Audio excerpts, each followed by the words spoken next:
ಸ್ನೇಹಿತರೆ ನಮಸ್ಕಾರ. ನಾನು ವಿದ್ಯೆ ಬಗ್ಗೆ ಒಂದೆರಡು ಮಾತುಗಳನ್ನು ತಮ್ಮ ಹತ್ರ ಹಂಚ್ಕೋಬೇಕು ಅಂತ ಇಷ್ಟಪಡ್ತೀನಿ. ವಿದ್ಯಾ ದದಾತಿ ವಿನಯಂ ವಿನಯ ದದಾತಿ ಪಾತ್ರತಂ ಪಾತ್ರತ್ವ ಧನಮಾಪ್ನೋತಿ ಧನ ಧರ್ಮಂ ತತಃ ಸುಖಂ. ವಿದ್ಯೆಯು ವಿನಯವನ್ನು, ಗೌರವವನ್ನು, ಸಂಪತ್ತನ್ನು ತಂದುಕೊಡ್ತದೆ. ವಿದ್ಯೆಯು ಅಗಾಧವಾದಂತಹ ಶಕ್ತಿಯನ್ನು ಪಡ್ಕೊಂಡಿರ್ತದೆ. ಆದ್ದರಿಂದ ತಂದೆ ತಾಯಿಗಳಾದಂತಹ ಪೋಷಕರು ತಮ್ಮ ಮಕ್ಕಳಿಗೆ ಏನಾದರೂ ಒಂದು ತ್ಯಾಗ ಮಾಡಿ ವಿದ್ಯೆಯನ್ನು ಕಲ್ಪಿಸ್ಕೊಡ್ಬೇಕು. ವಿದ್ಯೆ ಅಂತಕ್ಕಂಥದ್ದು ಒಂದು ಪವರ್, ಅದೊಂದು ಕರೆಂಟ್ ಇದ್ದಾಗೆ, ಅದು ಶಕ್ತಿಯನ್ನು ತಂದುಕೊಡ್ತದೆ. ಆದರೆ ಹಣ ಅದೊಂದು ಶಕ್ತಿಯನ್ನು ತಂದುಕೊಡಲ್ಲ. ಇವತ್ತು ಹೋಗಿ ನಿನ್ನ ಹತ್ರ ಒಂದು 5 ಕೋಟಿ ದುಡ್ಡಿದೆ, ಹೋಗ್ಬಿಟ್ಟು ನನ್ನ ಮಗನ IAS ಆಫೀಸರ್ ಮಾಡಿಬಿಡು ಅಂತ ಅಂದರೆ ಸಾಧ್ಯ ಇಲ್ಲ. ಅದನ್ನು ವಿದ್ಯೆಯಿಂದನೇ ಸಾಧನೆ ಮಾಡೋಕ್ಕೆ ಸಾಧ್ಯ. ಉದ್ಯೋಗವನ್ನು ವಿದ್ಯೆಯಿಂದನೇ ಪಡ್ಕೊಳ್ಳೋಕ್ಕೆ ಸಾಧ್ಯ ಆಗ್ತದೆ. ಆದ್ದರಿಂದ ವಿದ್ಯೆಯನ್ನು ಮೊದಲು ಕಲಿಸ್ಬೇಕು. ನಾವು ಯಾವತ್ತೂ ಹಣವನ್ನು ಮುಂದಿಟ್ಕೊಂಡು ಹೋಗಬಾರ್ದು, ಹಣವನ್ನು ಹಿಂದಿಟ್ಕೋಬೇಕು. ವಿದ್ಯೆಯನ್ನು ಮುಂದಿಟ್ಕೊಂಡೋಗಿ ನಾವು ವಿದ್ಯೆಯನ್ನು ಸಂಪಾದನೆ ಮಾಡಬೇಕು. ವಿದ್ಯೆ ಅಂತಕ್ಕಂಥದ್ದು ಉದಾಹರಣೆಗೆ ಈ ರಾವಣೇಶ್ವರ ಮಹಾನ್ ಪಂಡಿತ, ಅವನು ದೇವಾನುದೇವತೆಗಳನ್ನು ಹಿಡಿದಿಟ್ಕೊಂಡಿದ್ದ. ಯಾಕಪ್ಪ ಅಂತ ಅಂದರೆ ಅವನಲ್ಲಿ ಅಂಥ ಅಗಾಧವಾದಂಥ ಶಕ್ತಿ ಇತ್ತು. ಅವನು ಶ್ರೀರಾಮನನ್ನು ಕೂಡ ಹಿಡಿದಿಟ್ಕೊಂಡಿದ್ದ.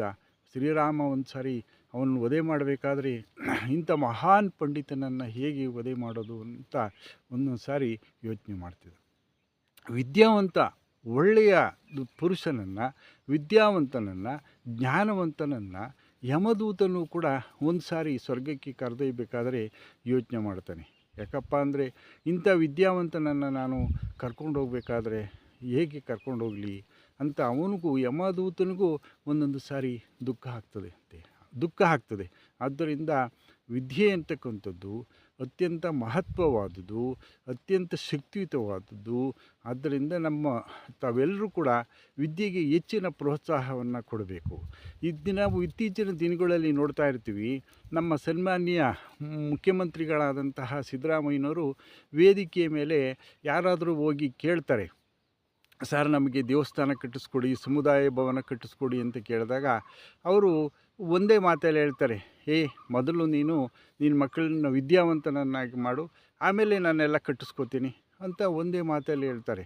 ಯಾಕೆ ಅಂದರೆ ಸಿದ್ದರಾಮಯ್ಯನವರಿಗೆ ಗೊತ್ತು ಈ ವಿದ್ಯೆ ಪ್ರಭಾವ ಅಂತಕ್ಕಂಥದ್ದು ಏನು ಅನ್ನೋದು ಗೊತ್ತು.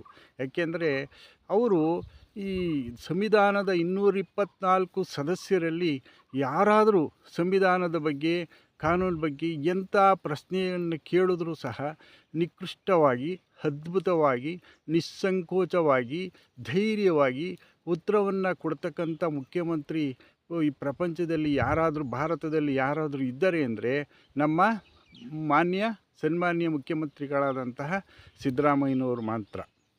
ಅವ್ರಿಗೆ ಯಾಕೆ ಅಷ್ಟೊಂದು ಧೈರ್ಯ ಬಂತು? ಇಷ್ಟು ಧೈರ್ಯವಾಗಿ ಉತ್ತರಿಸೋದು ಅವರ ವಿದ್ಯೆಯ ವೈಶಿಷ್ಟ್ಯ. ಆದ್ದರಿಂದ ಎಲ್ಲರೂ ವಿದ್ಯಾವಂತರನ್ನಾಗಿ ತಮ್ಮ ಮಕ್ಕಳನ್ನು ಮಾಡಬೇಕು ಅಂತ ನಾನು ತಮ್ಮಲ್ಲಿ ಕೇಳ್ಕೊತೀನಿ.